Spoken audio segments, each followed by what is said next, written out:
Ẹ kú dédé àsìkò yìí, èyí làwọn ìròyìn tó jẹyọ nínú ìwé ìròyìn The Matrix lónìí ọjọ́ Ẹtì, Friday ọjọ́ 11 oṣù keje ọdún 2025. Ẹniọlá Saliu lórúkọ mi.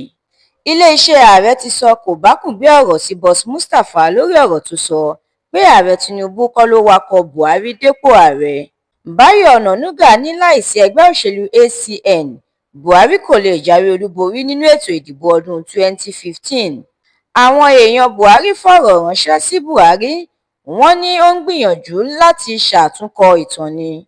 Àwọn èèkàn lágbọn òṣèlú ti ń kan sáárá sí ìdájọ́ ilé-ẹjọ́ gíga orílẹ̀-èdè yìí lórí ìgbẹ́jọ́ ètò ìdìbò gómìnà ní ìpínlẹ̀ Edo. Ààrẹ Tinubu ní ìdájọ́ ọ̀hún jẹ́ èyí tó ṣàfihàn ìdájọ́ àti ètò òṣèlú àwarawa tó dájú pẹ̀lú ohun tí àwọn ènìyàn ìpínlẹ̀ Edo ń fẹ́. Ìgbòdàlò ní wọ́n dalẹ̀ òun pẹ̀lú ìdájọ́ náà tí ilé-ẹjọ́ gíga gbé kalẹ̀. Ilé ìgbìmọ̀ asòfin àgbà ti gba iṣẹ́ lọ́wọ́ Sẹ́nitọ́ Natasha Akpoti gẹ́gẹ́ bí alága ìgbìmọ̀ ilẹ̀ òkèèrè àti àwọn iléeṣẹ́ tí kìí ṣe ti ìjọba.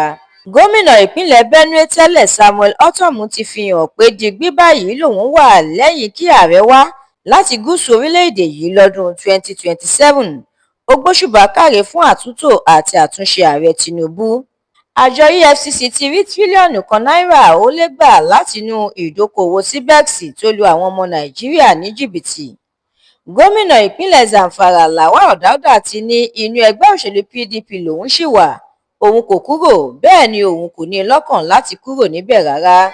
Orílẹ̀-èdè Iran ti fìdí ẹ̀ múlẹ̀ pé àwọn oníròyìn rẹ̀ 12 ni wọ́n pàdánù ẹ̀mí wọn nínú ogun tó ṣẹlẹ̀ pẹ̀lú orílẹ̀-èdè Israel láàrin ọjọ́ 12. Ìròyìn eré ìdárayá. Ikọ̀ Super Falcons orílẹ̀-èdè wa Nàìjíríà tó jẹ́ ikọ̀ agbábọ́ọ̀lù obìnrin gbo ewúro sí ikọ̀ agbábọ́ọ̀lù orílẹ̀-èdè Botswana lójú láti yanyàn sí ìpele quarter final nínú ìdíje ife ẹ̀yẹ ilẹ̀ adúláwọ̀. Ẹ̀kúnrẹ́rẹ́ àwọn ìròyìn yìí àtàwọn ìròyìn míì lẹ́ ò láǹfààní láti jẹ̀gbádùn tí ẹ bá darapọ̀ tí ẹ sì tẹ̀lé The Matrix lórí Facebook, Instagram, TikTok, YouTube àti X. Àdúrà mọ́mi Balógun ló ṣe òǹgbùfọ̀ ìròyìn yìí. Ẹniọlá Saliu lórúkọ mi.